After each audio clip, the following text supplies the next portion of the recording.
Xã hội chúng ta đang lầm lũi tiến về phía miệng của một cái hố đen. Có thể cuộc thi tàn khốc nhất trong thời đại AI sắp tới sẽ không còn là chuyện bạn phải làm việc cho xuất sắc nữa, mà là một cuộc vật lộn lố lăng mỗi ngày chỉ để gào lên chứng minh với thế giới rằng bạn là một con người bằng xương bằng thịt. Chào mừng bạn trở lại với Nhân gian, thời AI, góc nhỏ nơi chúng ta bóc trần những nhát cắt thực tế về sinh kế và xem cách người thường phải tự xoay sở trong một kỷ nguyên biến động. Hôm nay, chúng ta sẽ mở ra một hồ sơ tàn nhẫn, không kém việc bị máy móc cướp cơm. Một thứ thuế vô hình mới đang chuẩn bị giáng thẳng vào sinh mệnh con người. Chi phí ma sát để chứng minh quyền tồn tại. Sự thật sắc lạnh là làn sóng AI không chỉ làm rẻ hóa điên rồ các nội dung kỹ thuật số hay dẫm đạp lên kỹ năng lặp lại. Nó đánh sập nát cái nền tảng tín nhiệm mặc định giữa người với người.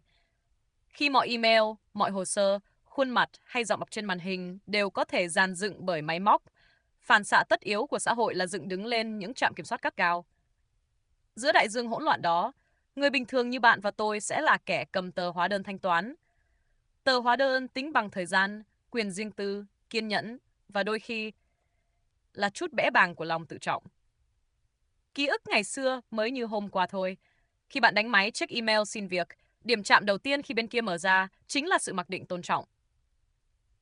Còn bây giờ, bước đầu tiên của quy trình chắt lọc là ánh mắt dò xét rực lửa hoài nghi.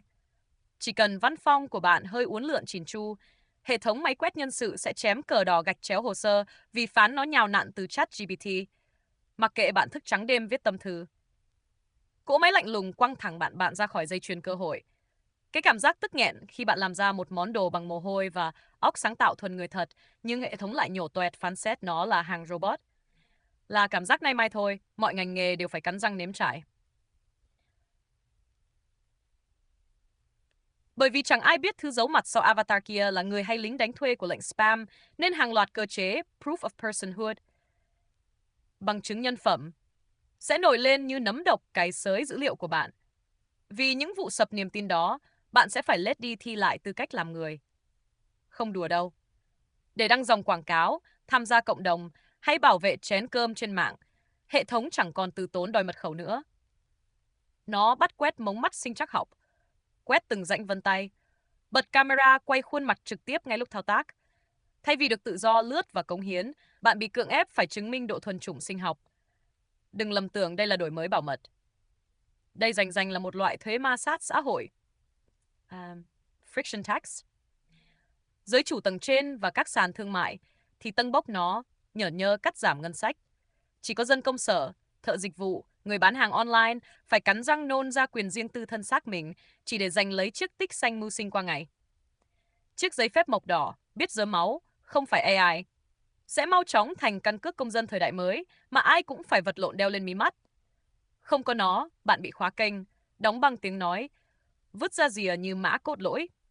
Rùng rợn nhất là rồi chúng ta sẽ tự nguyện nộp mọi dữ liệu bản ngã cuối cùng cho Big Tech, chỉ vì khao khát được hệ thống cấp phép. Vâng, anh thực sự là đồ thật. Chốt lại kết bài cho câu chuyện đầy dẫy nhọc nhằn hôm nay.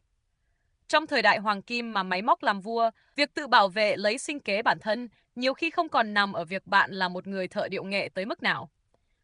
Mà đôi khi, phép sinh tồn tàn nhẫn nhất là bạn phải làm sao giữ cho sự hiện diện, lòng tin và nhân hiệu của chính mình luôn nổi bần bật theo một cái góc cạnh xù xì, gồ ghề và có xác thịt nhất của một con người. Theo cái cách mà máy móc dập khuôn vô tri vĩnh viễn không thể sao chép ra một phiên bản rẻ tiền. Nghe tới đây mà vẫn thấy cái gu bóc mổ thực tế khét lẹt này hợp lỗ tai thì ở lại với nhau tại kênh Nhân gian thời AI nhé. Lâu lâu free không tốn kém gì. Tiện tay bấm lấy cái nút đăng ký ủng hộ cho có động lực, lại đỡ bị lạc mất mấy video tăm tối tiếp theo. Hẹn gặp lại bạn.